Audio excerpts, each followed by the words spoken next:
Hello students, how are you all? In the part 1 video of inheritance, we have discussed the theoretical portion. We have discussed what is inheritance, what are the advantages of inheritance, what are the limitations of inheritance, what are different types of inheritance. Then we have discussed what are assess specifiers and what are visibility modes. So we have covered all the theoretical sections of the chapter inheritance. Now let us discuss the programs of inheritance so that the topic becomes more clear to you कि inheritance actually की कैसे जाती है, होती क्या है. So हमने करना क्या है?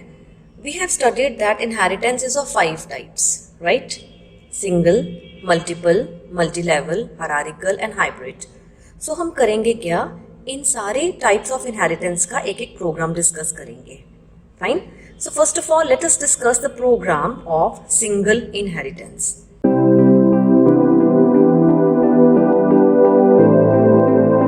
आपको पता है स्टूडेंट्स सिंगल इनहेरिटेंस का क्या मतलब है? सिंगल इनहेरिटेंस होती है when there is one base class and that base class is driving only one drive class. एक बेस क्लास जब एक ड्राइव क्लास को ड्राइव करती है, that is single inheritance. So हम एक ऐसा प्रोग्राम बनाते हैं कि जो बेस क्लास है दैट इज स्टूडेंट और वो ड्राइव करेगी मार्क्स क्लास को. तो होगा क्या? मार्क्स क्लास के पास अपने तो फीचर्स होंगे. By features we mean data members and member functions, and उसके पास स्टूडेंट्स के भी फीचर्स सारे आ जाएंगे through inheritance. So let us see how. So first of all we have included 2 files, iostream.h and conio.h. iostream.h because we are going to use cin and cout in our program for getting the input and displaying the output, and conio.h because we are going to use getch in the program. Okay, so then we have created a class named student, and in student we have taken protected and public sections. हमने ऐसा क्यों किया? हमने student class में private section क्यों नहीं लिया? The reason is क्योंकि स्टूडेंट एक बेस क्लास है. अगर इसके प्राइवेट सेक्शन में मैं डेटा मेंबर्स को डिक्लेयर कर दूंगी तो वो डेटा मेंबर्स जो हैं वो इनहेरिटेंस के थ्रू ड्राइव क्लास में नहीं जाएंगे. बिकॉज आपने स्टडी किया था कि प्राइवेट सेक्शन में जब भी कुछ डिक्लेयर करते हैं वो उस क्लास का प्राइवेट हो जाता है और वो चीज ड्राइव क्लास में नहीं असेस होती. तो फिर इनहेरिटेंस का फायदा ही क्या अगर बेस क्लास के सारे फीचर्स ड्राइव क्लास में असेस ही नहीं होने.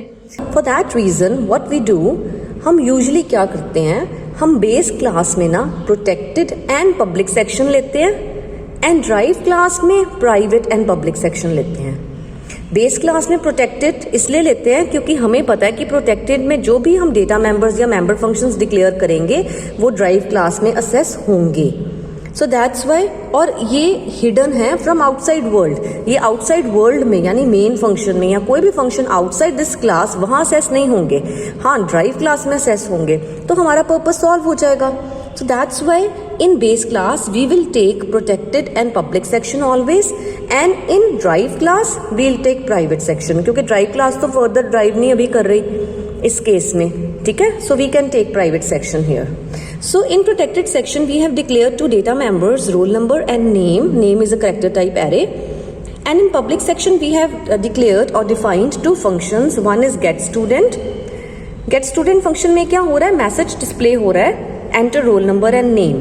ये मैसेज स्क्रीन पर आएगा and the cursor will blink here और यूजर रोल नंबर और नेम एंटर करेगा, वो रोल नंबर एंड नेम में स्टोर हो जाएगा.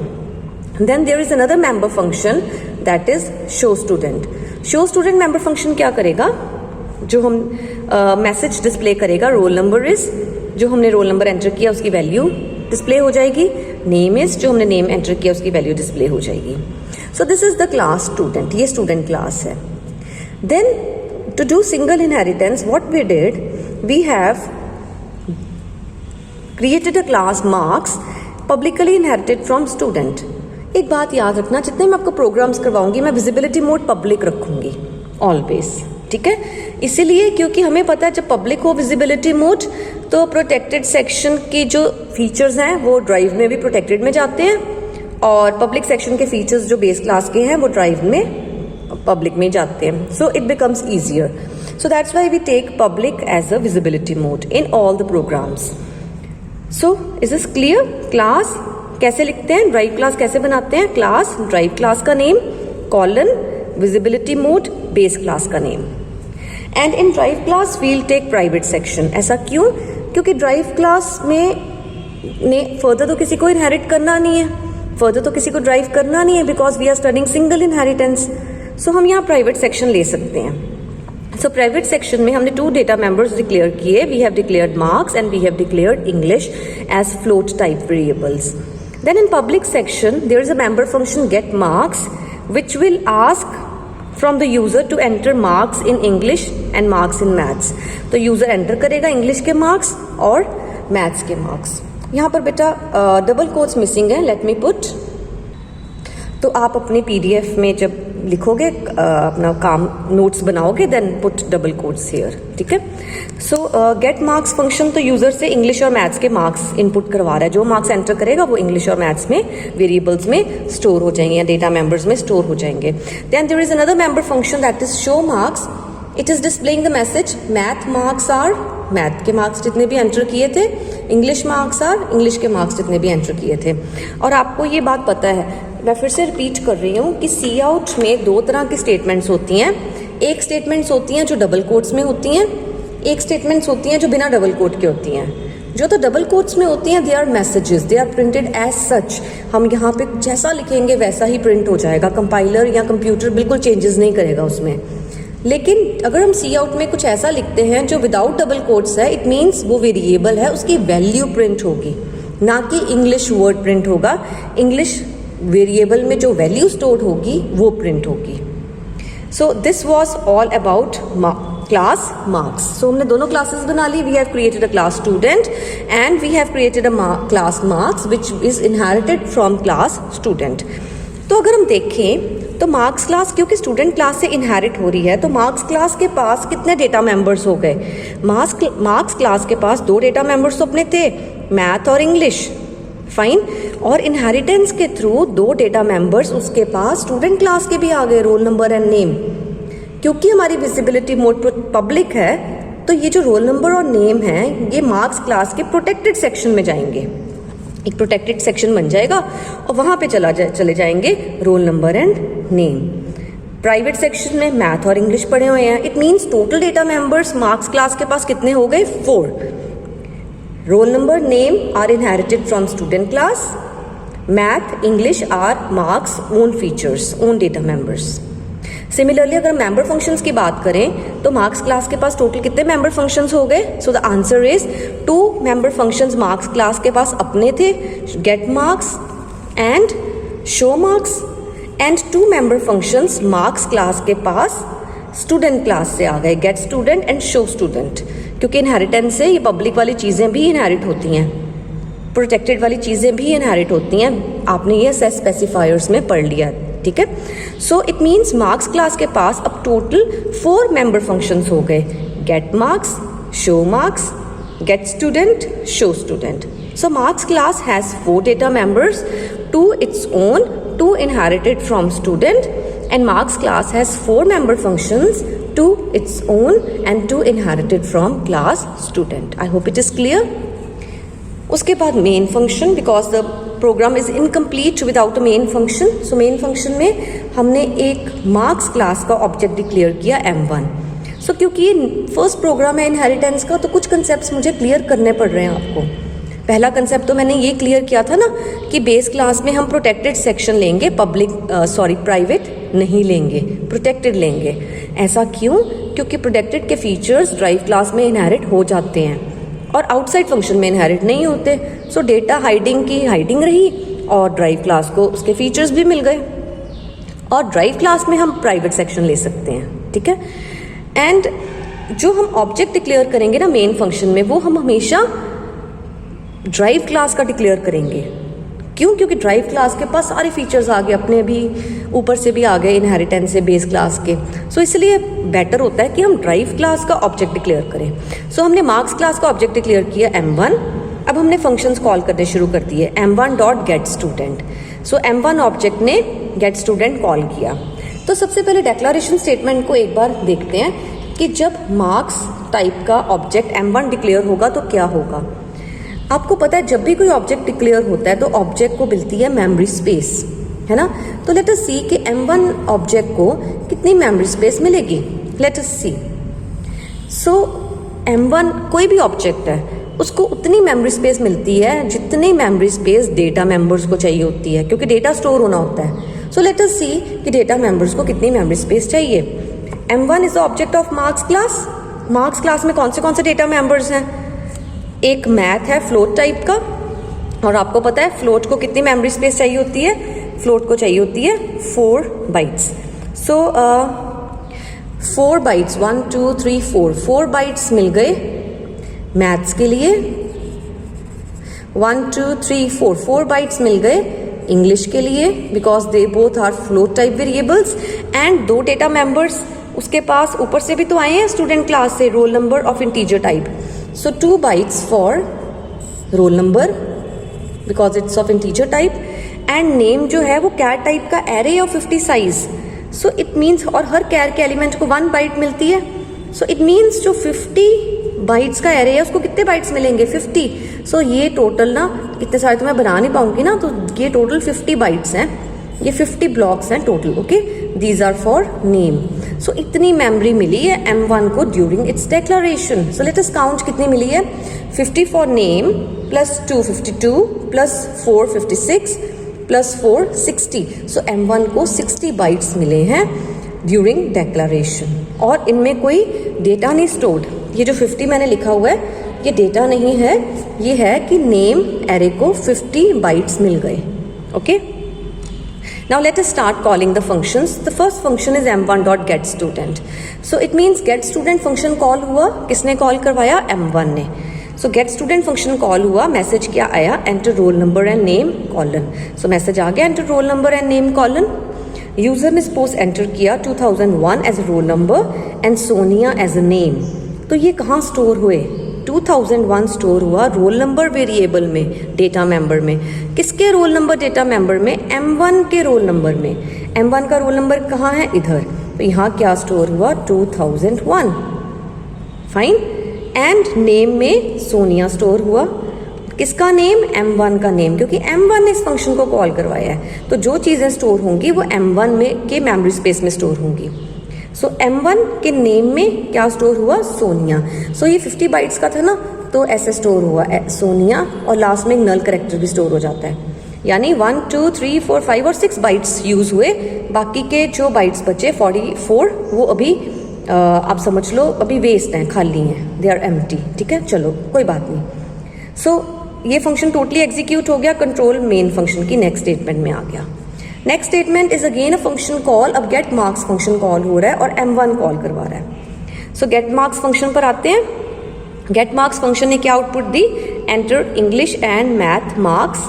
सो आउटपुट आई, और यहाँ पे कॉलन भी डाल दो क्योंकि आउटपुट में डाला हुआ है। सो enter English and math marks. So user ने एंटर किया 87 91 स्पेस डाल के। तो जैसे ही एंटर प्रेस किया तो 87 किस में स्टोर हो गया? इंग्लिश में, इंग्लिश डेटा मेंबर में, और 91 is stored in math data member. किस ऑब्जेक्ट के? इंग्लिश और मैथ डेटा मेंबर के, जिसने इस फंक्शन को कॉल किया गेट मार्क्स को। गेट मार्क्स को किसने कॉल किया? m1 ने।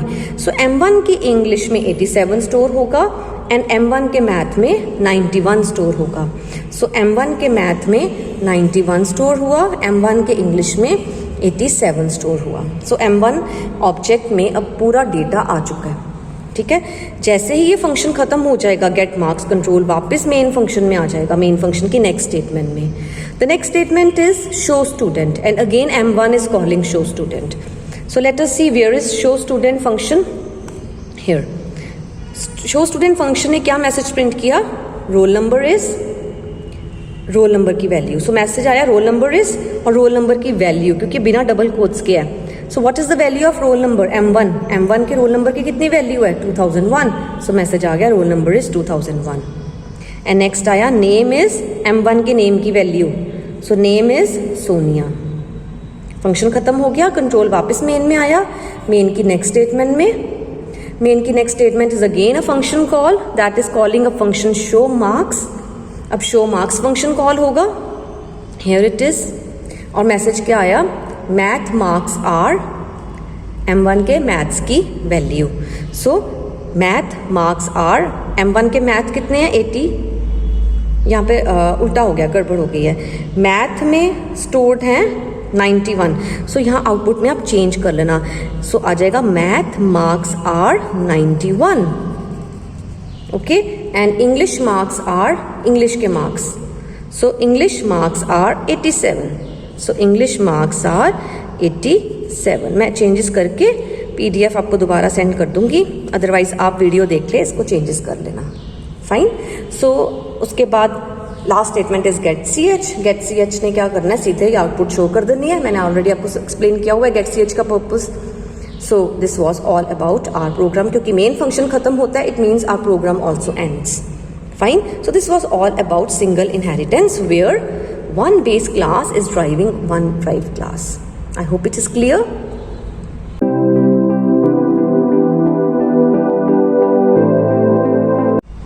Now the next program of inheritance is of multiple inheritance. और multiple inheritance आपको पता है क्या होती है? When more than one base classes they drive one drive class. So मैं example लेती हूँ कि we have two base classes M and N and they are driving a class P. तो होगा क्या, P क्लास के पास अपने फीचर्स तो होंगे, प्लस इनहेरिटेंस के थ्रू M के भी आ जाएंगे, N के भी आ जाएंगे। So let us discuss the program. I will be little bit faster now, क्योंकि काफ़ी कंसेप्ट्स मैंने एक्सप्लेन कर दिए हैं सिंगल इनहेरिटेंस में। Fine. So 2 files we have included, iostream.h, conio.h। Then we have created a class M, क्योंकि ये base class है, इसमें हम प्रोटेक्टेड और पब्लिक सेक्शन लेंगे। प्रोटेक्टेड में हमने एक डेटा मेंबर लिया इंट टाइप का small m, this is capital M, this is small m, तो ये चलेगा क्योंकि C and C++ are case sensitive languages. Capital M is entirely different from small m, ये अलग अलग माने जाते हैं। देन पब्लिक में हमने एक मेंबर फंक्शन लिया गेट M, वो क्या कर रहा है, M में 10 डाल रहा है, एंड शो M की वैल्यू को शो कर रहा है। उसके बाद एक और बेस क्लास बनानी है हमने N, ठीक है।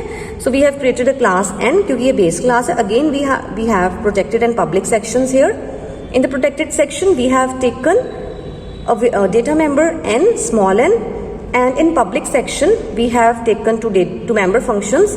One is get N, which puts 15 in N, and one is show N, which is showing the value of N. So these are two base classes. अब हमने करना क्या है, inheritance है multiple. सो मल्टीपल में क्या होता है, दोनों बेस क्लासेस मिलके एक ड्राइव क्लास बनाते हैं। So here is the coding. So class P drive हो रही है M और N से, तो हमने कैसे लिखना है, हमने लिखना है क्लास, ड्राइव क्लास का नाम that is P, visibility mode base class का नाम, कॉमा अगर एक और बेस क्लास है visibility mode second base class का नेम। सो हर बेस क्लास के साथ विजिबिलिटी मोड स्पेसिफाई करनी है। सो स्टेटमेंट क्या बन गई, class P colon public M comma public N, ठीक है। एंड इन कर्ली ब्रैकेट हमने 2 सेक्शंस डिक्लेयर किए, क्योंकि ये ड्राइव क्लास है, सो हम प्राइवेट और पब्लिक सेक्शन लेंगे, ठीक है। सो प्राइवेट में हमने एक डेटा मेंबर लिया P। अब P क्लास का अपना डेटा मेंबर तो है small p, plus through inheritance M के डेटा मेंबर्स भी आ गए और N के भी आ गए। M का डेटा मेंबर कौन सा था, दैट इज स्मॉल m, और N का डेटा मेंबर कौन सा था, स्मॉल n। इट मीन्स जो P क्लास है इसमें स्मॉल p डेटा मेंबर है, स्मॉल m डेटा मेंबर है और स्मॉल n डेटा मेंबर है, तीनों इंटीजर टाइप के। एक अपना था उसका क्लास P का, और 2 जो है M और N इनहेरिटेंस के थ्रू आ गए क्लास P में। देन क्लास P के पब्लिक सेक्शन में एक मेंबर फंक्शन है शो P। ये क्या कर रहा है, ये मेंबर फंक्शन P में पहले M इंटू N का प्रोडक्ट जो करके वो P में डाल रहा है, ये वाले P में, और फिर P की वैल्यू को डिस्प्ले करवा रहा है। फाइन। अब अगर बात की जाए कि क्लास P में मेंबर फंक्शंस कितने हैं, डेटा मेंबर्स तो हमने देख लिए कि क्लास P के पास अपना एक डेटा मेंबर था स्मॉल p, और M क्लास से मिल गया स्मॉल m, N क्लास से मिल गया स्मॉल n, यानी क्लास P के पास अपने टोटल 3 डेटा मेंबर्स हो गए, ठीक है। अब क्वेश्चन इज क्लास P के पास मेंबर फंक्शंस कितने हो गए, so the answer is 1 member function तो क्लास P का अपना था, 2 member functions get M show M उसको M क्लास से मिल गए, 2 member functions get N show N उसको N क्लास से मिल गए। So we can say class P में अब टोटल 5 मेंबर फंक्शंस हो गए, get M show M, get N show N, show P। Fine. So classes हमने डिक्लेयर कर ली. Now it's a time for writing the main function. और हमें पता है हम हमेशा ड्राइव क्लास का ऑब्जेक्ट ही बनाते हैं. So we have created an object P1 of drive class P. अब this is a declaration statement. Declaration statement का मतलब होता है कि ऑब्जेक्ट को मेमोरी स्पेस मिलती है. तो लेट अस सी कि P1 को कितनी मेमोरी स्पेस मिली है. सो मेमोरी स्पेस कितनी मिलती है ऑब्जेक्ट को. द आंसर इज ऑब्जेक्ट को उतनी मेमोरी स्पेस मिलती है जितनी मेमोरी स्पेस उसके डेटा मेंबर्स को स्टोर होने के लिए चाहिए. सो P क्लास में कौन से डेटा मेंबर्स हैं. एक तो उसका अपना डेटा मेंबर है small p of integer type, so it needs 2 bytes. एक उसको स्मॉल m मिला from m class, it's base class m, वो भी इंटीजर टाइप का है, सो 2 बाइट्स फॉर m. एंड एक उसको n डेटा मेंबर मिला है एक दूसरी उसकी बेस क्लास से, दैट इज n क्लास से, और वो भी 2 बाइट्स का है. सो P1 को इतनी मेमोरी स्पेस 2 + 2 + 2 6 बाइट्स की मेमोरी स्पेस मेमोरी में मिली. ठीक है. नाउ फंक्शंस कॉल होंगे. P1.getM, getM फंक्शन कॉल किया P1 ने, तो क्या हुआ, m में चला गया 10. किसके m में. P1 के m में. P1 के m में चला गया 10. फंक्शन खत्म. कंट्रोल वापस इधर. अब P1 ने getN फंक्शन कॉल किया. getN फंक्शन ने क्या किया, n में डाल दिया 15. किसके n में. P1 के n में. सो P1 के n में कितना चला गया 15. फंक्शन खत्म हो गया. कंट्रोल वापस मेन में. शो m फंक्शन कॉल हुआ. शो m किसने कॉल किया, P1 ने. सो क्या मैसेज आया, अब मैसेज आएगा स्क्रीन पर क्योंकि सी आउट स्टेटमेंट अब नजर आई है. m equals to, so message आया m इक्वल्स टू, और ये बिना डबल कोट्स के, सो m की value, what is the value of m, 10. So m is 10. Function खत्म हो गया. कंट्रोल वापस मेन फंक्शन में. नेक्स्ट स्टेटमेंट में P1.showN. Now showN function is being called, और showN फंक्शन में एक सी आउट स्टेटमेंट है. So what will be displayed on the screen, n equals to, and the value of n. What is the value of n. P1 के n की value कितनी है, 15. So 15 would be displayed. Function खत्म हो गया. Control वापस main की next statement में आया. Next statement is P1.showP. Now showP function is being called. तो कंट्रोल showP फंक्शन में गया. showP फंक्शन ने क्या किया, सबसे पहले P में, किसके, P1 के P में क्या डाला, m into n. m is 10, n is 15, 10 into 15 150. So P1 के P में 150 स्टोर हो गया. And P equals to P की वैल्यू 150 डिस्प्ले हो गई. I hope it is clear. So this was all about multiple inheritance.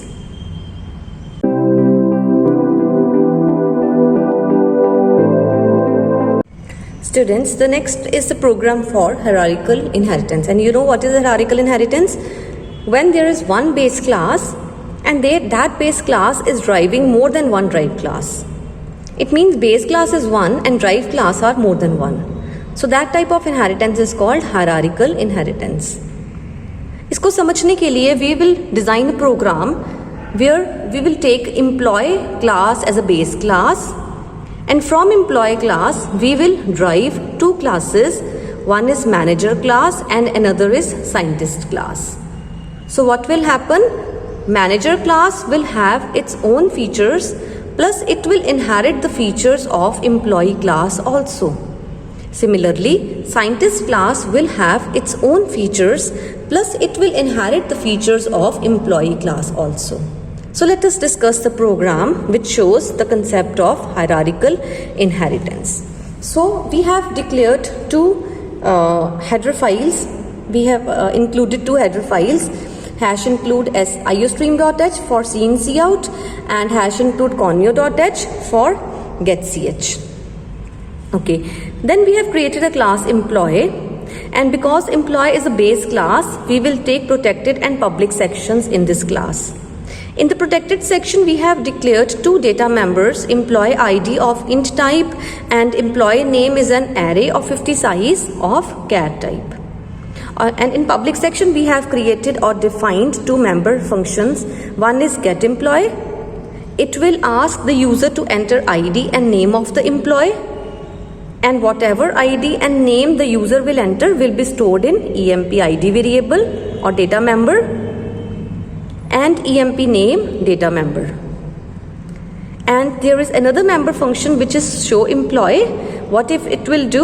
It will show the ID of the employee That is, whatever value is stored in EMP ID, it will display that value and it will display the name of the employee, whatever name is stored in EMP name data member. कब चलेंगे ये functions? When we will execute the main function. अभी just समझने के लिए कि class का structure क्या है, क्लास में क्या क्या चीज़ें पड़ी हुई हैं. Then we have created a class manager which is publicly inherited from employee. Class manager has a private and public section because they are derived classes. और class manager further किसी class को drive नहीं कर रहा. So हम private section ले सकते हैं. इसमें हमने एक data member लिया salary of the type float and there are two member functions in the public section get manager.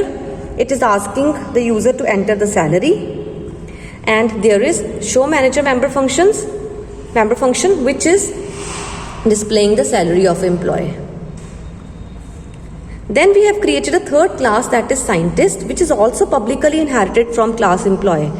It means employee class से two classes inherit हो रही हैं, one is manager and another is scientist. So this is a hierarchical inheritance.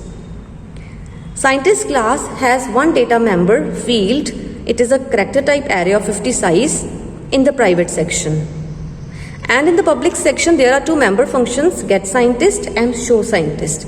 What get scientist is doing? It is asking the user to enter the field of the scientist. और user जो भी field enter करेगा, physics, chemistry, जो भी scientist की field है, that would be stored in field cat type array. And show scientist क्या कर रहा है? It is displaying the field of the scientist. ठीक है? So this is the class structure. Now let us discuss the main function. और execution हमेशा main से होती है, तो हमारी output भी साथ साथ बनती जाएगी. So let us see. आपने आउटपुट सेपरेट पेज पे लिखनी है, मैंने सामने से लिखी है ताकि मुझे समझाना एक्सप्लेन करना इजी हो जाए. So in the main function you know कि हम हमेशा ड्राइव क्लास के ऑब्जेक्ट्स ही डिक्लेयर करते हैं. And in this example we have two drive classes, one is manager and one is scientist. We have two drive classes. So एक हम manager का ऑब्जेक्ट डिक्लेयर करेंगे M और एक हम साइंटिस्ट क्लास का ऑब्जेक्ट डिक्लेयर कर देंगे S. You can take any name for the objects. So manager class का ऑब्जेक्ट डिक्लेयर हो गया M एंड साइंटिस्ट क्लास का ऑब्जेक्ट डिक्लेयर कर दिया S. डेक्लरेशन का मतलब क्या होता है? डेक्लरेशन मीन्स कि मेमोरी स्पेस मिल रही है ऑब्जेक्ट्स को. सो लेट अस सी कि कितनी कितनी मेमोरी स्पेस मिल रही है ऑब्जेक्ट्स को. तो मुझे स्पेस ढूंढनी पड़ रही है बताने के लिए. सो let me explain here. M object को उन सारे डेटा मेंबर्स के लिए मेमोरी स्पेस मिलेगी जो मैनेजर क्लास में हैं. मैनेजर क्लास में कौन से डेटा मेंबर्स हैं? Let us see. Manager class के पास अपना डेटा मेंबर है सैलरी ऑफ 4 बाइट्स. मैं एक ही बॉक्स में बना देती हूँ because I am short of space. So there is a salary variable of 4 bytes. So 4 bytes salary data member के लिए मिल गए M को. एंड जो मैनेजर क्लास है वो एम्प्लॉय से इनहेरिट हुई है. सो एम्प्लॉय के डेटा मेंबर्स भी तो M में आ गए, मैनेजर क्लास में आ गए. एम्प्लॉय के कौन से डेटा मेंबर्स हैं? Employee ID of int type.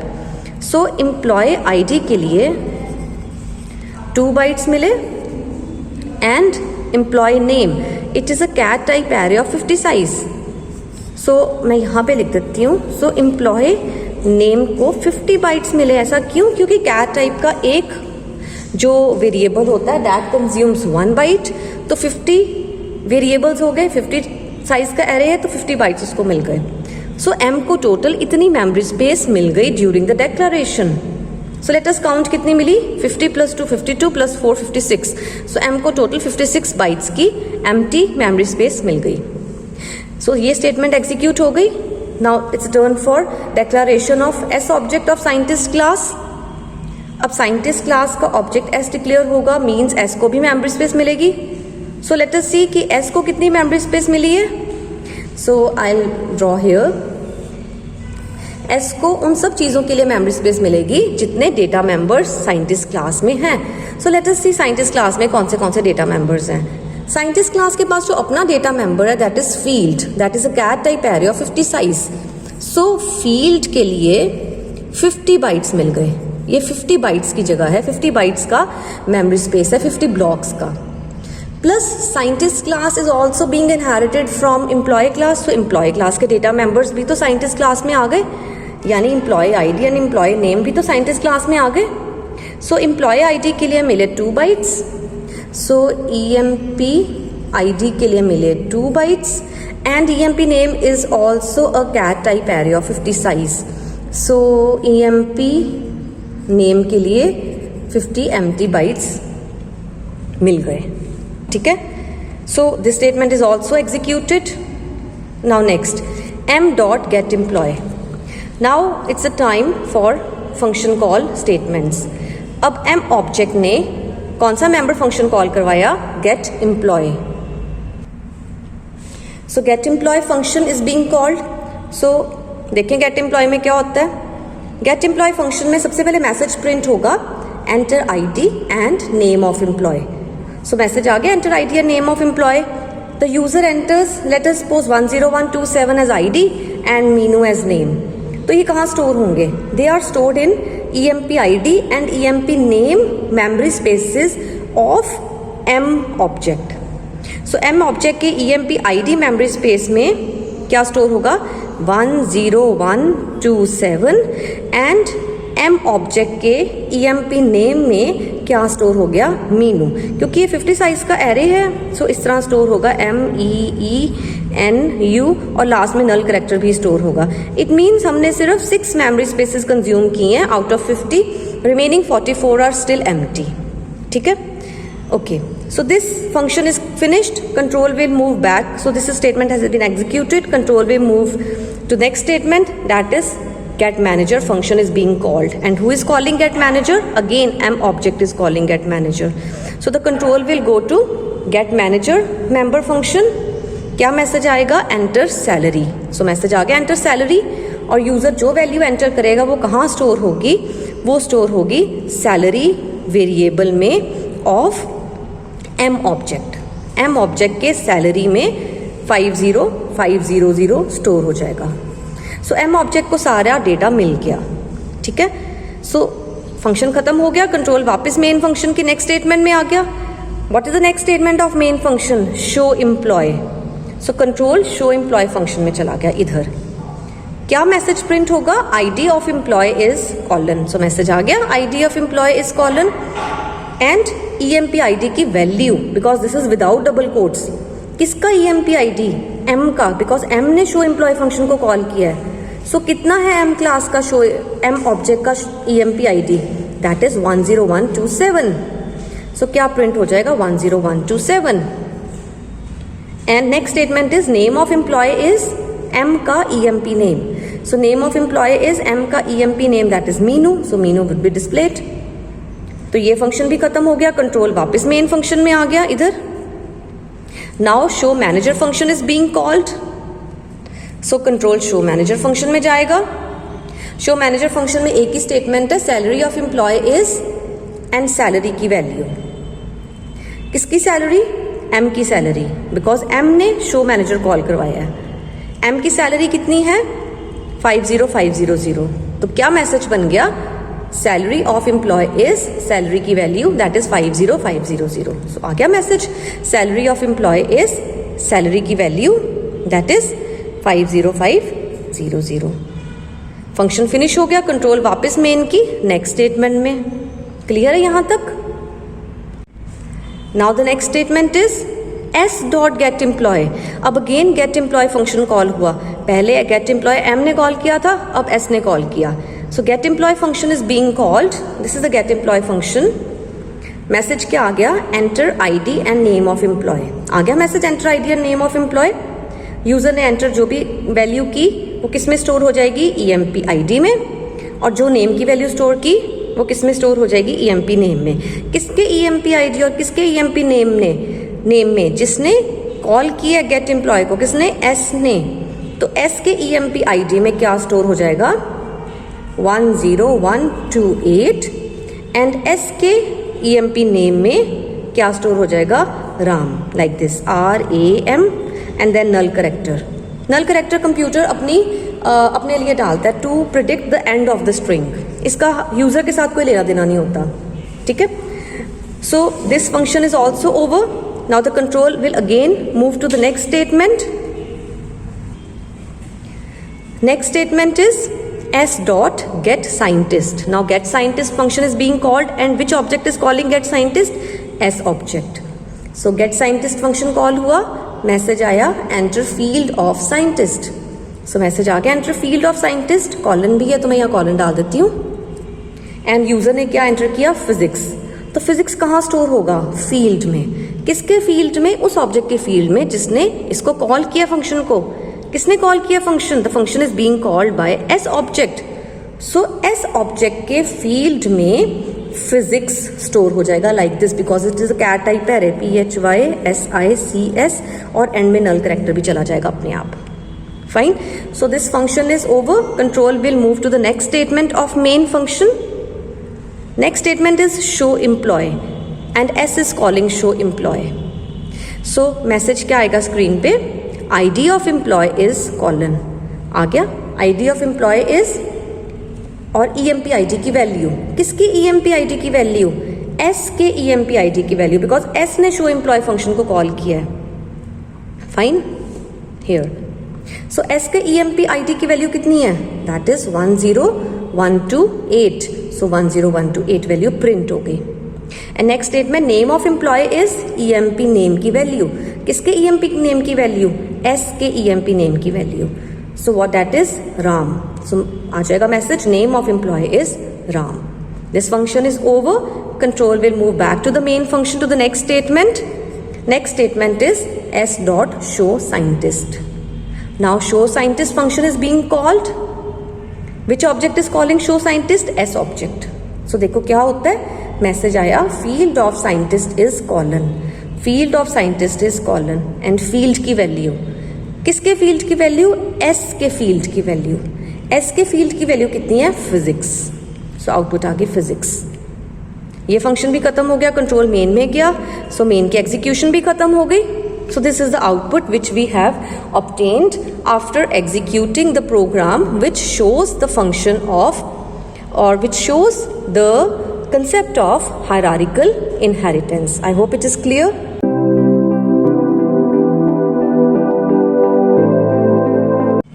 Students, next type of inheritance is multi-level inheritance. आपको याद होगा multi-level inheritance कौन सी होती है, when one base class is driving a drive class and that drive class act as a base class and further drives another class. तो similarly ये जो drive class है, it can further act as a base class and it can drive further a class. So there is no limit to the level of inheritance. Inheritance किसी भी level तक जा सकती है. So such type of inheritance is called multi-level. देखने से ही पता लग रहा है multiple levels are there. सो इसका हम कौन सा प्रोग्राम डिस्कस करेंगे, we will be creating a class student and that class will drive a class marks. तो होगा क्या, मार्क्स क्लास के पास अपने फीचर्स तो होंगे, प्लस इसके पास स्टूडेंट क्लास के फीचर्स भी आ जाएंगे. Then marks class base class act करेगा and it will drive another class which is result. तो होगा क्या, रिजल्ट क्लास के पास अपने फीचर्स तो होंगे, and you know by features we means data members and member functions. So result class के पास अपने फीचर्स तो होंगे, प्लस इसके पास इनहेरिटेंस के थ्रू मार्क्स के फीचर्स भी आ जाएंगे, एंड मार्क्स के पास स्टूडेंट के फीचर्स थे. So you can say result के पास डायरेक्टली मार्क्स के फीचर्स आ गए and indirectly through marks class student के फीचर्स भी आ गए. सो रिजल्ट क्लास के पास अपने फीचर्स भी हैं, मार्क्स क्लास के फीचर्स भी हैं, स्टूडेंट क्लास के फीचर्स भी हैं. Fine. So let us discuss the program. So we have included 2 header files. Then we have created a class student, this class, and base class है, इसमें protected और public section लेंगे. Protected में हमने roll number and name 2 data members लिए. Roll number is of integer type, name is a character array of 50 size. Then in public section we have declared 2 member functions. One is get student. Get student member function is asking the user to enter roll number of a student and to enter the name of the student. और user जो roll number और name enter करेगा that would be stored in roll number and name data members. Then next member function of the student class is show student. It is displaying the roll number of a student is roll number की value and name of the student is name की value. So this is the class student. Class student आपको पता है diagram से, it is driving a class marks. So see how. So we have declared class marks publicly inherited from class student. और क्योंकि marks ने further base class बनना है तो इसमें भी हम प्रोटेक्टेड और पब्लिक सेक्शन लेंगे. अगर इसमें हम प्राइवेट सेक्शन ले लेते हैं तो क्या होगा, मार्क्स क्लास के ये फीचर्स उसकी फर्दर ड्राइव क्लास जो है रिजल्ट उसमें नहीं जाएंगे. ठीक है, सो इसमें हमने प्रोटेक्टेड सेक्शन ले लिया and 2 member function data members ले लिए, physics and maths. I am little bit faster क्योंकि कंसेप्ट्स मैं आपको ऑलरेडी एक्सप्लेन कर चुकी हूँ. ठीक है, सो physics and maths 2 data members हैं और फ्लोट टाइप. पब्लिक सेक्शन में एक फंक्शन है गेट मार्क्स नेम का, ये यूजर से फिजिक्स के मार्क्स पूछ रहा है एंड यूजर से मैथ्स के मार्क्स पूछ रहा है. Then there is a function show marks. What it is doing, it is displaying the marks of physics and marks of maths. So this was the marks class. Then we have created a third class result which is publicly inherited from marks class. और क्योंकि result एक drive class है, इसको further हम inherit नहीं करवाएंगे, so इसमें हम प्राइवेट सेक्शन ले सकते हैं. So in the private section we have taken a data member total of float type, and in public section we have taken, declared or defined only one member function, that is show result. Show result member function क्या कर रहा है, physics. अब देखो जो result class है ये marks से ड्राइव हुई, इट मीन्स मार्क्स के सारे फीचर्स रिजल्ट क्लास में आ गए. मार्क्स के कौन से फीचर्स रिजल्ट क्लास में आ गए.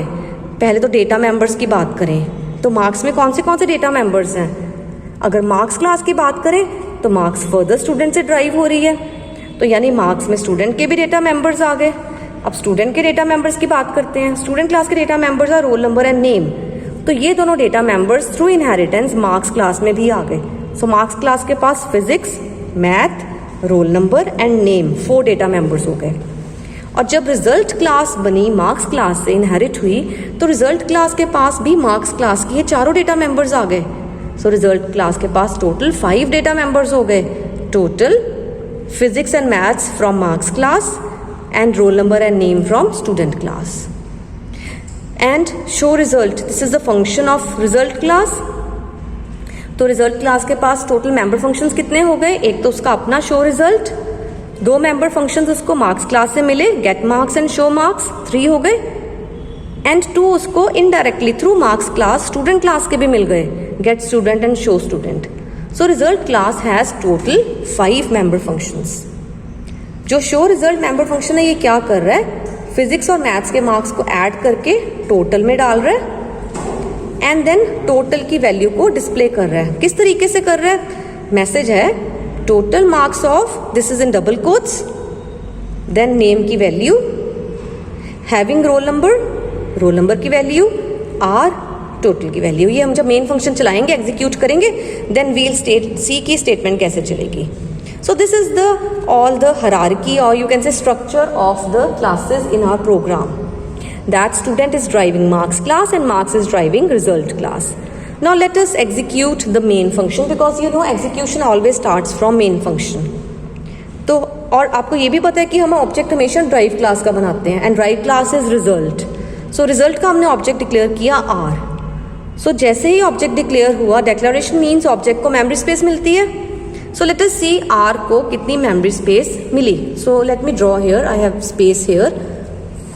So R को कितनी memory space milli. So R is the object of result class. So R को उतनी इस ऑब्जेक्ट को उतनी memory space मिलेगी जितनी memory space result class के data members को store होने के लिए चाहिए. अब result class में कौन से डेटा members हैं, एक तो उसका अपना है total float type का. सो मैं एक बॉक्स में लिख देती हूँ. सो टोटल एक डेटा मेंबर है, it requires 4 bytes. Then result class को मार्क्स से कौन से डेटा मेंबर्स मिले, float type physics and float type math. So R को फिजिक्स के लिए 4 बाइट्स मिले एंड आर को मैथ्स के लिए भी 4 बाइट्स मिले. प्लस आर में स्टूडेंट क्लास के भी तो डेटा मेंबर्स और मेंबर फंक्शंस आए थे through marks class indirectly. So student class के कौन से डेटा मेंबर्स हैं, they are roll number of int type. So 2 bytes मिले रोल नंबर को and name it is a char array of 50 size. So total आप समझ लो 50 bytes मिले नेम को, that they are 50 bytes, 50 blocks name को. सो अगर काउंट करें कि आर को टोटल कितनी मेमोरी स्पेस मिली है, then will see 50 + 2 52 + 4 56 + 4 60 + 4 64. So R को 64 बाइट्स की मेमोरी स्पेस मिली है, तब जाके डिक्लेरेशन स्टेटमेंट फिनिश हुई. Now next statement is R dot get student. So R object ने गेट स्टूडेंट फंक्शन कॉल किया. गेट स्टूडेंट ने क्या मैसेज प्रिंट किया, enter roll number of student colon, message आ गया. यूजर ने क्या एंटर किया, 1001. तो ये 1001 कहाँ स्टोर होगा, आर के रोल नंबर में. सो आर के रोल नंबर में 1001 स्टोर होगा. And next statement is enter name of student colon. Enter name of student colon, क्या एंटर किया यूजर ने, रीमा. तो रीमा कहाँ स्टोर होगा, रीमा स्टोर होगा आर के नेम में. आर के नेम में क्या स्टोर हुआ, Reema. And by default there is a null character. ये फंक्शन टोटली कंप्लीट हो गया. कंट्रोल मेन के नेक्स्ट स्टेटमेंट में आर डॉट गेट मार्क्स. अब गेट मार्क्स फंक्शन कॉल हुआ. गेट मार्क्स फंक्शन ने क्या स्टेटमेंट आउटपुट की, एंटर फिजिक्स मार्क्स. मैसेज आ गया एंटर फिजिक्स मार्क्स. यूजर ने एंटर किया 87. तो 87 कहाँ स्टोर होगा, आर के फिजिक्स में, इधर 87. नेक्स्ट स्टेटमेंट क्या है गेट मार्क्स फंक्शन की, the next statement is enter math marks. तो यहाँ पे आउटपुट आ गई एंटर मैथ मार्क्स. यूजर ने क्या एंटर किया, 69. तो 69 कहाँ स्टोर होगा, आर के मैथ्स में, इधर आर के मैथ्स में क्या स्टोर हुआ, 69. ये फंक्शन भी खत्म हो गया. कंट्रोल मेन के बाकी फंक्शन में यहाँ दोनों स्टेटमेंट्स एग्जीक्यूट हो गई. Now the next statement is R dot show student. Now show student function is being called. Message क्या आएगा, role number of student is colon. Role number of student is roll number की value, because ये बिना double quotes के है. कितनी value है role number की, आर के रोल नंबर की. आर के रोल नंबर की वैल्यू है 1001. सो 1001 आ गया. And next statement is name of student is R के नेम की value Reema. So the name of student is Reema. ये फंक्शन भी खत्म हो गया. कंट्रोल मेन के नेक्स्ट फंक्शन में, ठीक है, आर डॉट शो मार्क्स. अब शो मार्क्स फंक्शन कॉल हुआ. किसने कॉल किया, आर ने. सो क्या मैसेज आया, मार्क्स इन फिजिक्स आर के फिजिक्स की value 87 and marks in maths R के मैथ्स की वैल्यू 69. सो सी मैसेज आ गया, marks in physics are 87, marks in maths are 69. ये फंक्शन भी खत्म हो गया. कंट्रोल वापस मेन की नेक्स्ट स्टेटमेंट एग्जीक्यूट करेगा. Next statement is R dot show result. अब शो रिजल्ट फंक्शन कॉल हुआ. सो आउटपुट आपने याद नहीं करनी, आउटपुट बनती जाएगी अपने आप जैसे जैसे फंक्शंस कॉल होते जा रहे हैं. ठीक है, प्रैक्टिस करो. सो शो रिजल्ट फंक्शन कॉल हुआ. इसने क्या किया, टोटल वेरिएबल में फिजिक्स प्लस मैथ्स कर दिया. Physics is 87, math is 69. सो इसका टोटल हो गया 156. ये किस में स्टोर हो गया, टोटल में. किसके टोटल में, आर के टोटल में 156 हियर. ठीक है.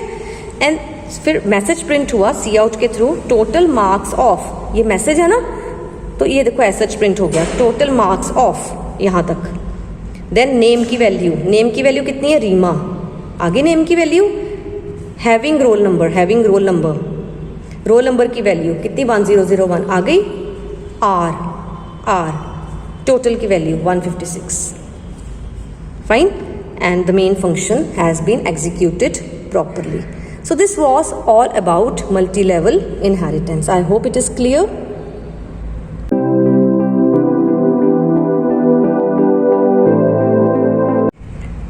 Now students, the last type of inheritance is hybrid inheritance, which is the collection of more than one types of inheritance. तो इसमें हम क्या करने वाले हैं, we'll create a class student जो base class act करेगी and it will drive a class test. फिर एक सेपरेट क्लास है sports, and test and sports दोनों मिलके रिजल्ट क्लास बनाएंगे.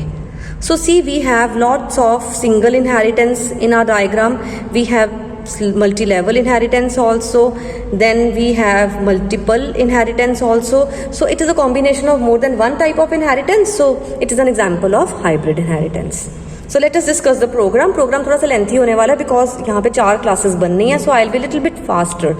So we have declared 2 header files. Then we have created a class student. क्योंकि student base class है, हम protected section लेंगे. इसमें हमने एक data member लिया रोल नंबर नेम का, देन पब्लिक सेक्शन में गेट स्टूडेंट जो यूज़र से रोल नंबर की वैल्यू पूछेगा, एंड शो स्टूडेंट जो रोल नंबर की वैल्यू को डिस्प्ले करेगा। देन टेस्ट क्लास बनाएंगे publicly inherited from class student, क्योंकि टेस्ट में भी फर्दर बेस क्लास बनना है, सो इसलिए इसमें भी हम प्रोटेक्टेड और पब्लिक सेक्शन लेंगे। इसमें हमने दो डेटा मेंबर्स लिए, सब्जेक्ट 1 एंड सब्जेक्ट 2, एंड दो मेंबर फंक्शंस लिए, एक गेट टेस्ट जो कि सब्जेक्ट 1 और सब्जेक्ट 2 के मार्क्स यूजर से पूछ रहा है, एंड शो टेस्ट जो कि सब्जेक्ट 1 और सब्जेक्ट 2 के मार्क्स को डिस्प्ले करवा रहा है। ठीक है। Then there is a class sports, और स्पोर्ट्स एक इंडिपेंडेंट क्लास है, कहीं से ड्राइव नहीं हुई, that is a base class. तो क्योंकि ये बेस है, इसमें भी हम प्रोटेक्टेड और पब्लिक सेक्शन लेंगे।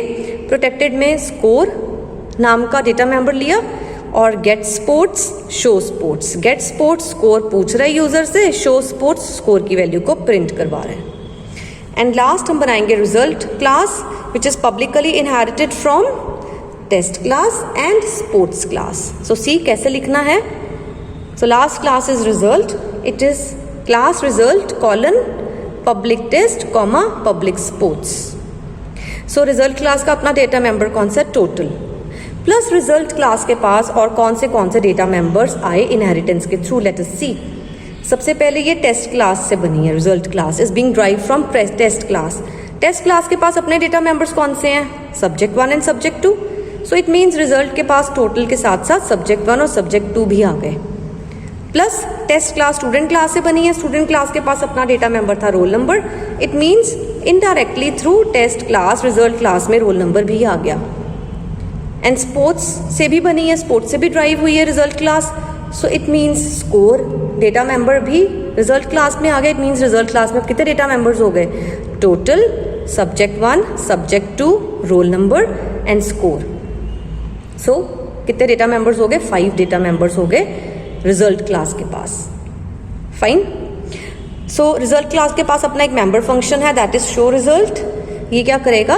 सब्जेक्ट 1, सब्जेक्ट 2 और स्कोर, सब्जेक्ट 1, सब्जेक्ट 2 और स्कोर को ऐड करके टोटल में डालेगा, एंड देन एक मैसेज प्रिंट होगा। हम मेन फंक्शन को एग्जीक्यूट करेंगे, फिर ये मैसेज देखेंगे कि मैसेज है क्या। We know that execution always starts from main. हमने अपना क्लास का स्ट्रक्चर तो सारा बना दिया, अब एग्जीक्यूशन की टाइम, और एग्जीक्यूशन मेन से स्टार्ट होती है।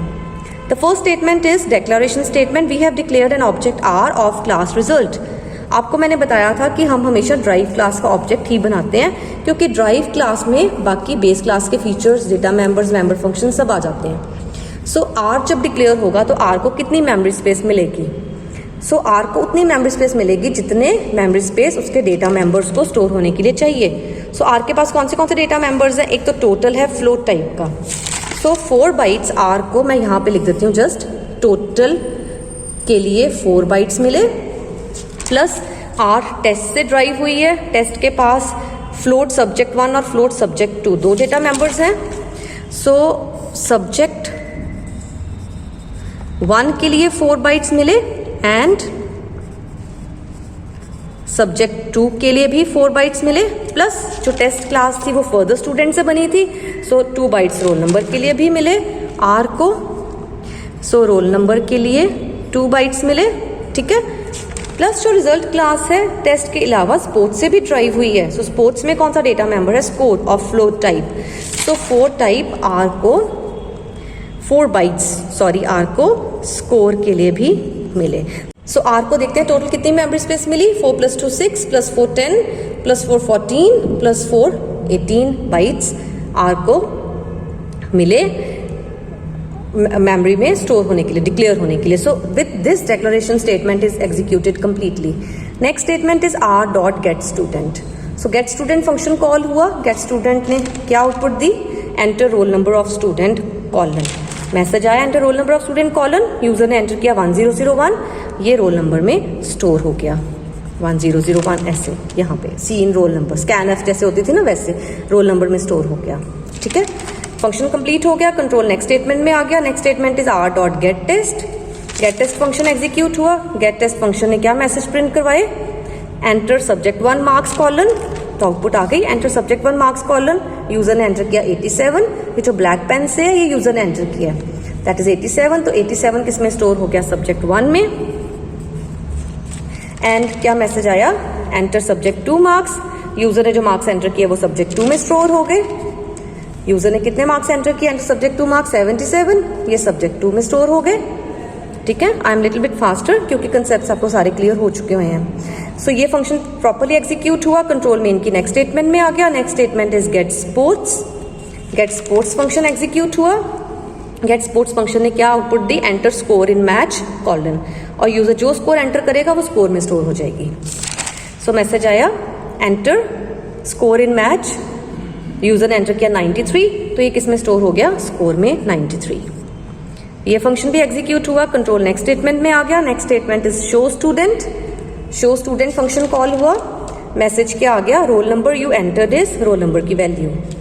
सो मैसेज देखो क्या आ गया, मैसेज आया roll number you entered is roll number की वैल्यू। यहां तक हो गया, फंक्शन खत्म हो गया। कंट्रोल मेन की नेक्स्ट स्टेटमेंट में R dot show test, show test function call हुआ। शो टेस्ट फंक्शन ने क्या मैसेज प्रिंट किया, दो मैसेज प्रिंट हुए, marks in subject 1 are subject 1 के marks, marks in subject 2 are subject 2 के मार्क्स। तो लेट अस सी क्या आउटपुट आई। Marks in subject 1 are subject 1 के मार्क्स कितने हैं, 87, and marks in subject 2 are subject 2 के मार्क्स 77। यहां तक स्टेटमेंट एग्जीक्यूट हो गई। कंट्रोल वापस मेन में आ गया, मेन की नेक्स्ट स्टेटमेंट एग्जीक्यूट हुई, are dot show sports.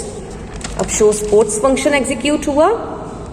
Show sports function ने क्या मैसेज प्रिंट किया, score of match played is score की वैल्यू। तो देखते हैं क्या output I. Score of match played is score की वैल्यू, कितनी है स्कोर की वैल्यू, 93। सो 93, ये भी स्टेटमेंट आ गई।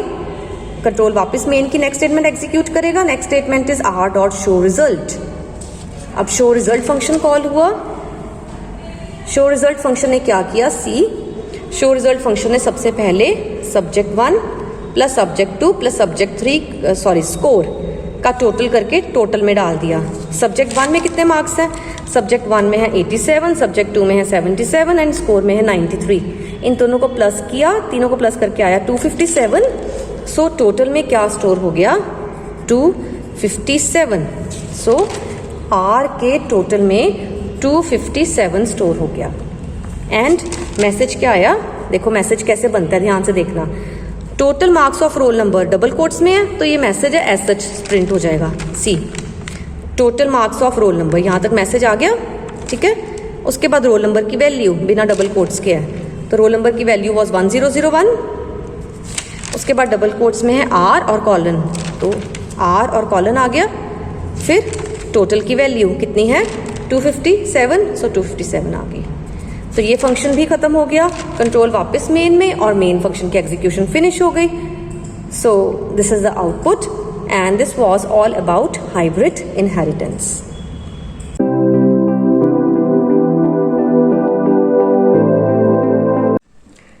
The next topic, after discussing the programs for all the types of inheritance, is derived class constructors and destructors. यहाँ इसको हम कह सकते हैं the constructors and destructors in derived class, or the constructor and destructor calling sequence in inheritance. What does that means? In inheritance आपको पता है you have a base class and you have a derived class. चाहे एक base class हो या more than one, similarly you can have one drive class और more than one, depending upon which type of inheritance is going on. इस topic में हमने ये पढ़ना है, we are going to study कि अगर बेस क्लास में भी कंस्ट्रक्टर्स एंड डिस्ट्रक्टर्स हैं एंड जो हमने क्लास उसे ड्राइव की है it also has constructors and destructors, then when in the main function we create object of derived class, then at that time which constructor will be called first? So we will be studying this thing in this topic कि जब हमने drive class का object declare कर दिया इन the main function, और आपको पता है जैसे ही ऑब्जेक्ट्स डिक्लेयर होते हैं constructors are automatically called. So the question is उस केस में पहले बेस क्लास का कंस्ट्रक्टर कॉल होगा कि ड्राइव्ड का होगा, क्योंकि ड्राइव बेस से बनी हुई है, बेस के सारी प्रॉपर्टीज ड्राइव में आई हुई हैं। सो ये हमने इस टॉपिक में स्टडी करना है। So let me read the theory. In inheritance where a derived class is created from a base class, Both the base class and the drive class can have constructors. We usually create object of drive class. So the drive class should have a constructor and it pass the arguments to the base class constructor. अब हो सकता है theory आपको इतनी clear अभी ना हो. So I am thinking कि let me explain you the program first. So पहले हम प्रोग्राम एक्सप्लेन कर लेते हैं.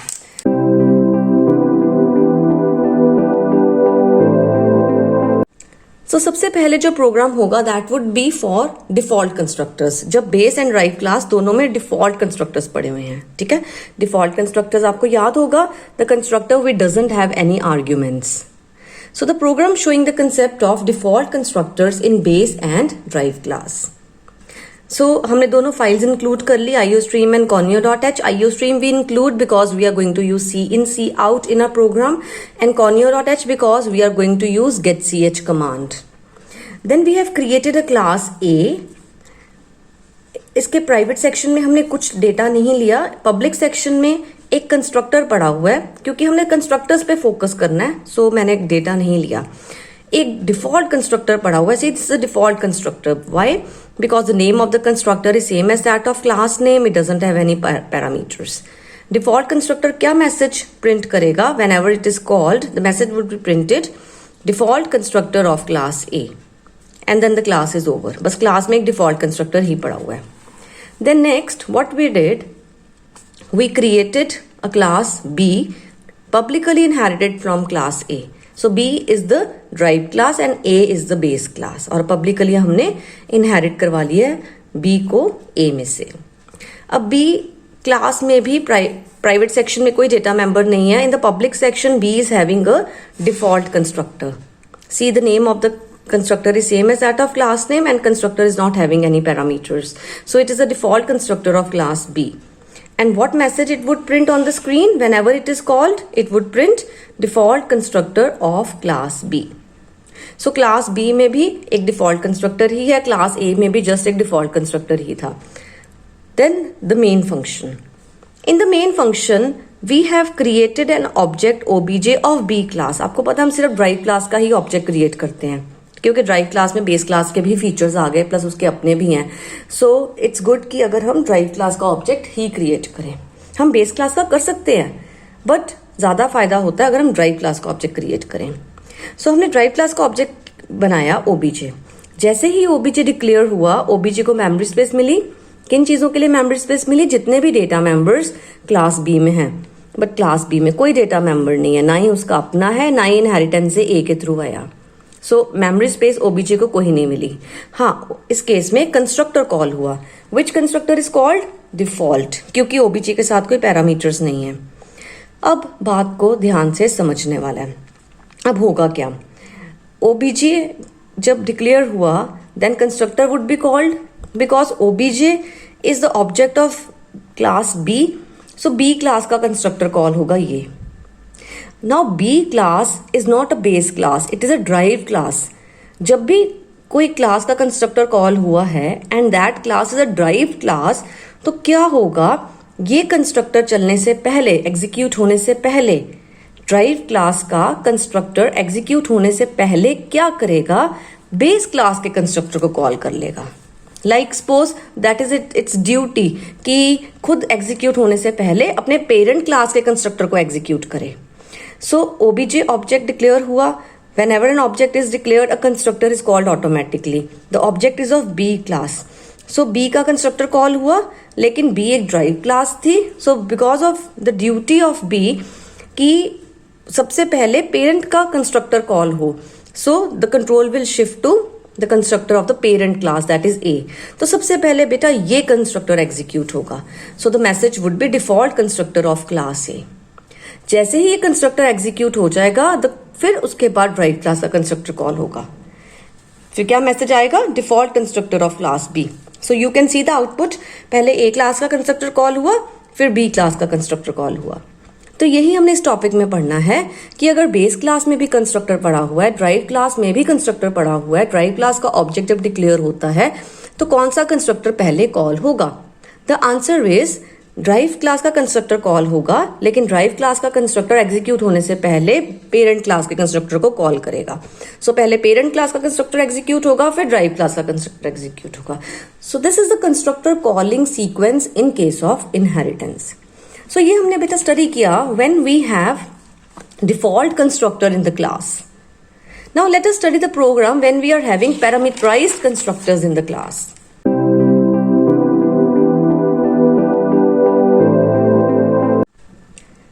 So next is a program showing the concept of parameterized constructor in base and drive class.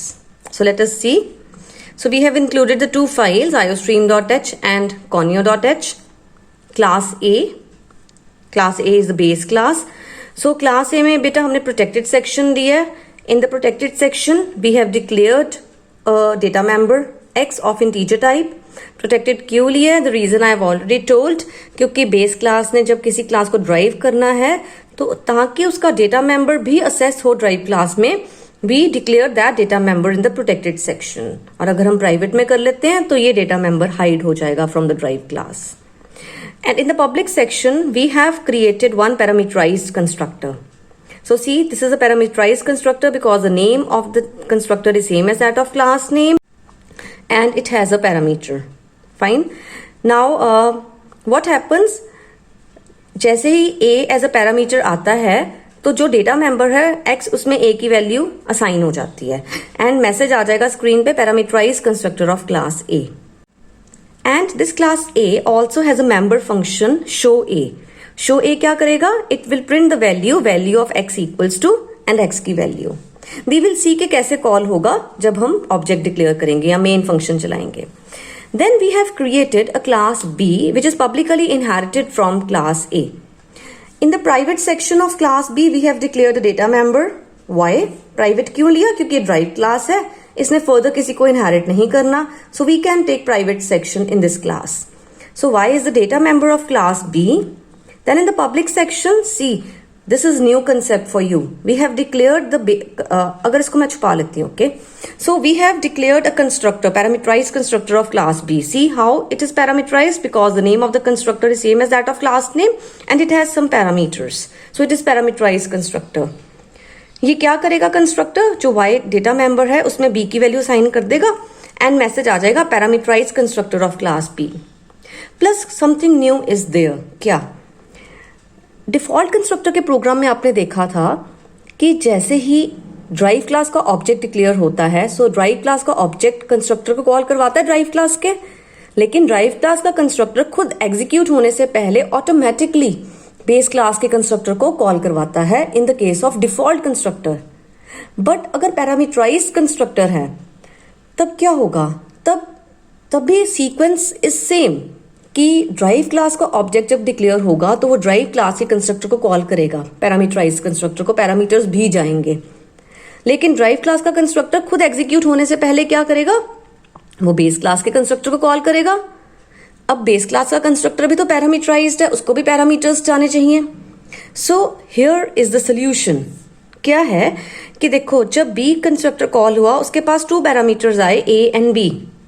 2 क्यों आए? Let me show you. जब अभी तो मैं एग्जीक्यूट करवाऊंगी लेकिन पहले बता देती हूँ. लाइक ऑब्जेक्ट बी क्लास का ऑब्जेक्ट बनाया ओबीजे एंड 2 वैल्यूज हमने एज अ पैरामीटर पास कर दी टू द कंस्ट्रक्टर 5 एंड 10. ठीक है. सो ये जो 2 वैल्यूज हैं 5 एंड 10 ये कहाँ आएंगी? 5 ए में आ जाएगा, 10 बी में आ जाएगा. ठीक है. अब करना क्या है? जो पहला पैरामीटर है ना वो हमने बेस क्लास के कंस्ट्रक्टर को भेज देना है. वाई? बिकॉज ड्राइव क्लास का कंस्ट्रक्टर एग्जीक्यूट होने से पहले हमेशा बेस क्लास के कंस्ट्रक्टर को एग्जीक्यूट करेगा. ये तो सीक्वेंस आपको पता है. ठीक है. सो बेस क्लास का कंस्ट्रक्टर भी तो पैरामीटराइज्ड है, वो डिफॉल्ट तो है नहीं. That is also parameterized, it also needs a parameter. तो हम करते क्या हैं, जब हमने ऑब्जेक्ट डिक्लेयर किया तो 2 पैरामीटर्स भेजे.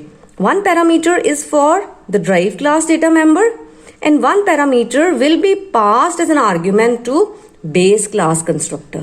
तो हम इसको ऐसे लिखते हैं, ड्राइव क्लास का कंस्ट्रक्टर, 2 डेटा वैल्यूज, 2 आप कह दो 2 parameters, colon, then base class का कंस्ट्रक्टर. ठीक है. So this is a syntax. जब भी ड्राइव क्लास का पैरामीटराइज कंस्ट्रक्टर लिखना है, डिफॉल्ट कंस्ट्रक्टर में देखो हमने ऐसा कुछ नहीं किया था. दैट वॉज जस्ट सिंपल कि डिफॉल्ट कंस्ट्रक्टर ड्राइव क्लास का will automatically call the default constructor of the base class. But if it is the concept of parameterize constructor then हमें उसको एक पैरामीटर भी भेजना होगा. So like this. तो जो पहला पैरामीटर है that will go to the base class and second parameter will be use by the drive class. So अब होगा क्या? इसमें y में b वैल्यू जा रही है and parameterize constructor of class b message आ जाएगा. ठीक है. सो क्लास b का अपना एक मेंबर फंक्शन है शो b नाम का that will print the value of y equals to y की value. Class is over. Now समझने का काम अब शुरू होता है from the main function. You know execution always starts from the main function. Main function में हमने ड्राइव क्लास b का ऑब्जेक्ट डिक्लेयर किया b obj and we have passed two parameters to this. You know, whenever an object is created या whenever an object is declared तो क्या होता है? दो चीजें होती हैं. नंबर 1 ऑब्जेक्ट को मेमोरी स्पेस मिलती है. नंबर 2 कंस्ट्रक्टर कॉल होता है. सो लेट अस सी obj को कितनी मेमोरी स्पेस मिली. वी ऑल नो किसी भी ऑब्जेक्ट को कितनी मेमोरी स्पेस मिलती है. किसी भी ऑब्जेक्ट को उतनी मेमोरी स्पेस मिलती है जितनी मेमोरी स्पेस चाहिए उसके डेटा मेंबर्स को स्टोर होने के लिए. सो बी क्लास का ऑब्जेक्ट है. बी क्लास के ऑब्जेक्ट को कितनी मेमोरी स्पेस मिलेगी? उतनी मेमोरी स्पेस जितनी बी क्लास के डेटा मेंबर्स को स्टोर होने के लिए चाहिए. सो लेट अस सी कि बी क्लास के डेटा मेंबर्स हैं कौन से. बी क्लास का अपना डेटा मेंबर है y of integer type. So it means 2 bytes तो y को मिलेंगे. प्लस बेस क्लास में से भी तो डेटा मेंबर इनहेरिट हुआ है in the class B. Base class का कौन सा डेटा मेंबर था? Int x. So it means class B में 2 data members आ गए y and x. Both are of integer type. So जब B class का object declare होगा तो B class के object को object is obj इसको 2 bytes मिलेंगे for x के लिए 2 bytes and 2 bytes would be allocated to obj for y. ठीक है. And मेमोरी डिक्लेरेशन हो गई, मेमोरी एलोकेट हो गई. सेकेंड थिंग कंस्ट्रक्टर कॉल होगा. सो ओबीजे ने कंस्ट्रक्टर कॉल किया क्योंकि बी क्लास का ऑब्जेक्ट है. सो बी क्लास का कंस्ट्रक्टर कॉल होगा and 5 and 10 as a parameters आए. 5 इधर आ गया, 10 इधर आ गया. अब ये ड्राइव क्लास है. B is a drive class. एक नॉर्मल क्लास नहीं है, it is a drive class. So derived class की ड्यूटी होती है कि खुद एग्जीक्यूट होने से पहले बेस क्लास के कंस्ट्रक्टर को एग्जीक्यूट करना. सो ये कंस्ट्रक्टर अभी एग्जीक्यूट नहीं होगा, कंट्रोल बेस क्लास के कंस्ट्रक्टर में चल जाएगा और a यानी 5 एज अ पैरामीटर वहां चला जाएगा हियर. सो यहां पर 5 एज अ पैरामीटर इसके थ्रू आ गया. ठीक है. अब x में क्या वैल्यू चलेगी? a यानी 5. किसके x में? जिस ऑब्जेक्ट ने इसको कॉल किया उसके x में, obj के x में. सो obj के x में क्या आ गया? 5. एंड मैसेज क्या आ गया? Parameterize constructor of class a. Parameterize constructor of class a. ये कंस्ट्रक्टर जब एग्जीक्यूट हो जाएगा कंट्रोल वापस ड्राइव क्लास के कंस्ट्रक्टर के पास जाएगा क्योंकि उसने ही कॉल किया था बेस क्लास का कंस्ट्रक्टर. अब ड्राइव क्लास का कंस्ट्रक्टर एग्जीक्यूट होगा.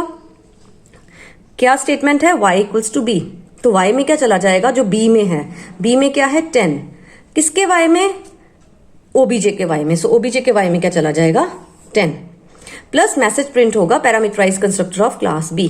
सो parameterize constructor of class b. So अब जाके ये स्टेटमेंट प्रॉपरली एग्जीक्यूट हुई बिकॉज मेमोरी डिक्लेयर हुई एंड कंस्ट्रक्टर्स भी कॉल हुए.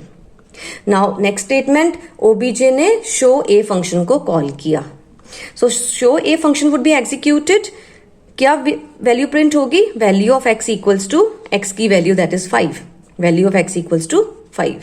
फंक्शन खत्म हो गया. कंट्रोल वापस मेन की नेक्स्ट स्टेटमेंट में. Next statement is OBJ is calling show B function. So now show b function will be called.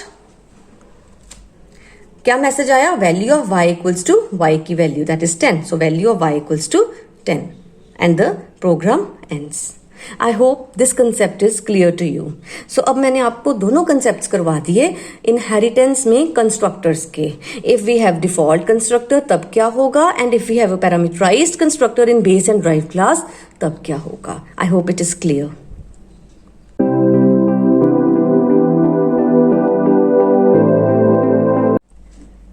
After discussing the constructors of base and drive class, now it's a turn to discuss about the destructors. कि destructors के case में क्या होगा. So एक मैं आपको बात बता दूं, destructor के केस में सीक्वेंस ऑपोजिट होगा. कंस्ट्रक्टर्स के केस में क्या होता था? कंस्ट्रक्टर के केस में होता था कि जब भी ड्राइव क्लास के ऑब्जेक्ट ने ड्राइव क्लास का कंस्ट्रक्टर कॉल किया तो ड्राइव क्लास का कंस्ट्रक्टर ऑटोमेटिकली बेस क्लास के कंस्ट्रक्टर को कॉल करवा लेता था। लेकिन डिस्ट्रक्टर के केस में ऐसा नहीं होगा। डिस्ट्रक्टर के केस में क्या होगा, क्योंकि ड्राइव क्लास का ऑब्जेक्ट बना है और जब प्रोग्राम एंड होगा तो सबसे पहले ड्राइव क्लास का डिस्ट्रक्टर कॉल होगा। When it would be executed, then base class destructor would be executed. So इस केस में जो सीक्वेंस है कॉलिंग की, destructor calling sequence, that is opposite to the constructor calling sequence. So let us discuss the program. We have included 2 files. We have created a class A. In the class A, because we don't need any data member, so we haven't declared any data member. In the public section, we have declared a default constructor of class A, which will print the message constructor of class A, and we have declared a destructor of class A. You know destructor always begins with the tilde sign, and it will display the message destructor of class A. Okay, so the class ends. Then we have created a class B, which is publicly inherited from class A. In class B, in the public section, we have declared a default constructor of class B, which will display the message constructor of class B, and we have declared a destructor of class B also, which gives the message destructor of class B. So these are the 2 classes, class A and class B, which is inherited publicly from class A. We have created another class, class C, which is publicly inherited from class B. It means we are having multi-level inheritance. Class A is driving class B, and class B is further driving class C. In the class C also, we have a default constructor in the public section, and we have a destructor also. The constructor displays the message constructor of class C, and the destructor displays the message destructor of class C. So we have 3 classes. Then in the main function, we always declare the object of the drive class, and which is the drive class, that is C. C is derived from B, and B is further derived from A. So C is a drive class. So we create an object of C class, C obj. Whenever an object is created, what happens? 2 things happens. Number 1, obj will be allotted memory space for all those data members which are present in class C. और इस programme में हमने कोई भी data member किसी class में declare नहीं किया, so obj को कोई मेमोरी स्पेस नहीं मिलेगी. Fine. And constructor would be called. Now obj is the object of C class, so C class constructor would be called. Since C class is a drive class, it is a duty of the C class constructor to first of all call the constructor of its base class. Which is the base class of class C? That is class B. So C का constructor automatically class B के constructor को call करेगा. Now class B is also a drive class, so it is a duty of class B to call the constructor of class A first. So class B फिर A class के constructor को call कर देगा. And A class का constructor, now this is a base class, ये किसी से drive नहीं हुई, ठीक है. So इसका constructor execute होगा, तो output क्या आ जाएगी? Constructor of class A. Constructor of class A. After execution of the constructor, control moves back from where it was called. It will move back to B class constructor, क्योंकि इसने इसको call किया था. So B class का constructor execute होगा, message आ जाएगा constructor of class B. B class के कंस्ट्रक्टर को किसने कॉल किया था? C क्लास के कंस्ट्रक्टर ने. सो कंट्रोल अब C क्लास के कंस्ट्रक्टर के पास चला जाएगा, मैसेज आ जाएगा constructor of class C. And finally C object properly declare हो गया. अब डिक्लेरेशन स्टेटमेंट फिनिश हुई and the program ends. Get C H से प्रोग्राम एंड हो गया. And you know whenever an program ends, destructor is called automatically. So अब आई बारी डिस्ट्रक्टर कॉल होने की जब प्रोग्राम खत्म होता है. अब डिस्ट्रक्टर कौन सा कॉल होगा? डिस्ट्रक्टर होता क्या है? Destructor is a special member function which is called to destroy this object. इस ऑब्जेक्ट को खत्म करने के लिए, डिस्ट्रॉय करने के लिए. तो ये ऑब्जेक्ट कौन सी क्लास का है? सी क्लास का. तो सी क्लास का डिस्ट्रक्टर सबसे पहले कॉल होगा और एग्जीक्यूट भी होगा. इस केस में हायरार्की ऑपोजिट होती है. इस केस में ऐसा नहीं है कि सी क्लास का जो डिस्ट्रक्टर है उसकी ड्यूटी है कि बेस क्लास के डिस्ट्रक्टर को पहले कॉल करे. नो, सबसे पहले सी क्लास का डिस्ट्रक्टर कॉल होगा. क्या मैसेज आएगा? Destructor of class C. फिर सी क्लास देखा जाए तो ये ड्राइव क्लास है, इसके बेस क्लास में जाएंगे. क्या बेस क्लास में कोई डिस्ट्रक्टर पड़ा हुआ है? यस, पड़ा हुआ है. तो वो एग्जीक्यूट होगा डिस्ट्रक्टर ऑफ क्लास बी. फिर बी क्लास ड्राइव क्लास है, इसके बेस क्लास में जाएंगे, देखेंगे कोई डिस्ट्रक्टर पड़ा हुआ है. यस, पड़ा हुआ है. Message would be destructor of class A. सारे डिस्ट्रक्टर्स कॉल हो गए. A is not a drive class, so control वापस मेन में आ गया एंड मेन की एग्जीक्यूशन फिनिश हो गई. So this is the destructor calling sequence in inheritance. Now there is a note. Let me read the note. Destructor calling sequence in inheritance is opposite to the constructor calling sequence. Constructors execute from base to drive class. Constructor executes from base to drive class. But whereas destructors execute from derived to base class. Fine. Now let us read the theory of this topic. अब आपको theory easily clear हो जाएगी. In inheritance where a drive class is created from a base class, both the base class and the derived class can have constructors. We have already seen. We usually create the object of the derived class. So the derived class should have a constructor and it passes the arguments to the base class constructor. हमने parameterized constructor में देखा था कि derived class constructor एक argument pass करती है to the base class constructor. The constructor calling sequence in inheritance is like this, that the base class constructor is executed first, then the constructor of the drive class is executed, and we have already seen this. Now there are few notes. First point, if we have only default constructor in the base class, then the drive class does not require any constructor, and vice versa. कि अगर default constructors हैं, like base class में सिर्फ default constructor पड़ा हुआ है, तो जरूरी नहीं है कि ड्राइव क्लास जब हम बनाते हैं बेस क्लास से तो उसमें भी डिफॉल्ट कंस्ट्रक्टर लिखना ही लिखना है. नो. सिमिलरली अगर ड्राइव क्लास में हमने डिफॉल्ट कंस्ट्रक्टर की कोडिंग की हुई है, then it is not compulsory कि बेस क्लास में भी डिफॉल्ट कंस्ट्रक्टर होना ही होना चाहिए. यानी डिफॉल्ट कंस्ट्रक्टर के केस में दोनों में डिफॉल्ट कंस्ट्रक्टर हो सकता है, एक में भी हो सकता है, या बेस में या ड्राइव में, किसी में भी नहीं हो सकता. But if the base class has a parameterized constructor, then it is mandatory for drive class to have a parameterized constructor.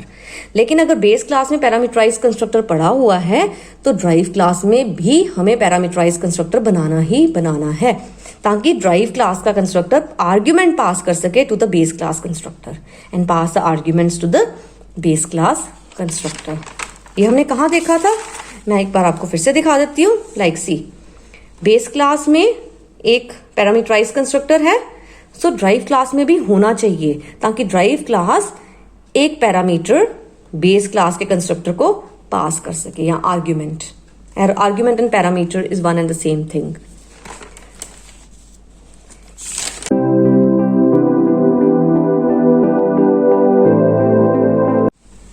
Next is the syntax to pass argument from derived class constructor to the base class constructor. अभी जो हमने काम किया उसका syntax. So syntax क्या होता है, drive class का कंस्ट्रक्टर लिखो, उसकी आर्ग्यूमेंट लिस्ट बनाओ. लाइक था ना int A comma int B colon base class का कंस्ट्रक्टर, और उसमें जो आर्ग्यूमेंट्स इसमें से सेंड करने हैं वो लिख दो, and then the body. For example D is a drive class एंड इसमें 2 पैरामीटर्स हैं एक्स एंड वाई, जो कि ऑब्जेक्ट डिक्लेरेशन के टाइम पर पास हुए. इसमें से x हमने भेज दिया बेस क्लास के कंस्ट्रक्टर को और y ड्राइव क्लास ने खुद यूज कर लिया. And the following statement is needed to call the above constructor. और ये कंस्ट्रक्टर कब कॉल होगा, जब ड्राइव क्लास का ऑब्जेक्ट डिक्लेयर होगा obj और 5 और 10 as a parameters. Let us put any parameters, कोई भी वैल्यूज हो सकती हैं. मैंने 5 10 ले लिया, कोई भी वैल्यूज हो सकती हैं. तो 5 x में चला गया, 10 y में चला गया. y की वैल्यू डेटा में चलेगी और x की वैल्यू जो 5 है वो बेस क्लास के कंस्ट्रक्टर को पास हो गई.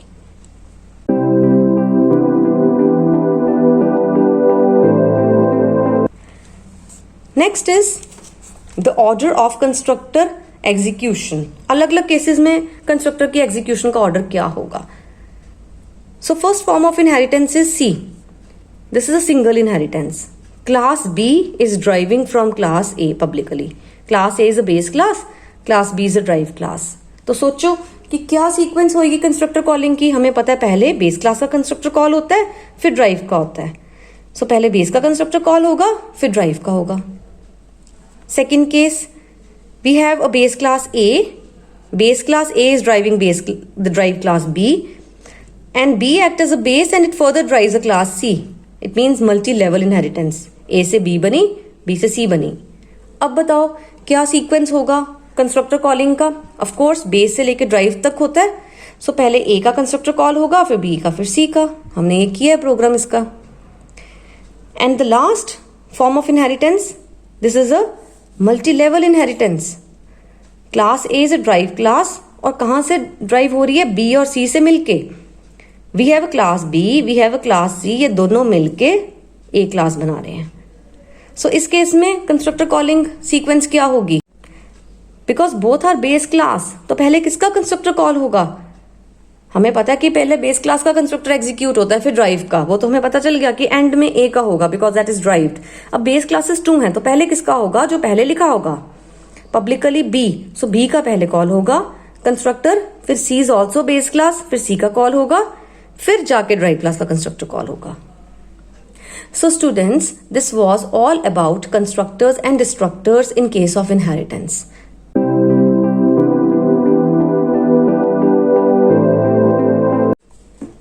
Next and the last topic of this chapter is program showing inheritance in English distance class. ये प्रोग्राम मैंने क्यों लिखवाया? बिकॉज आपके सिलेबस में एज सच मेंशन्ड है inheritance in English distance class. यानी एक डिस्टेंस क्लास बनाओ और उसमें इनहेरिटेंस का प्रोग्राम लिखो. सो हमने 2 फाइल्स इंक्लूड की. मैंने क्लास बनाई डिस्टेंस बिकॉज ये बेस क्लास है. इसके प्रोटेक्टेड सेक्शन में मैंने 2 डेटा मेंबर्स डिक्लेयर किए, feet and inches, both of float type. Then in the public section I have declared a member function get distance. What get distance is doing? It is printing the message enter feet and inches. और जो user feet enter करेगा वो feet में store हो जाएंगे, जो user inches enter करेगा वो इंचेस में स्टोर हो जाएंगे. Then we have declared another member function show distance that will show feet you entered are feet की value, inches you entered are inches की value. Fine. So this was base class. Base class distance से हमने एक drive class बनाई distance sign नाम की. So class distance sign is publicly inherited from distance. So distance के सारे features sign distance sign में आ गए.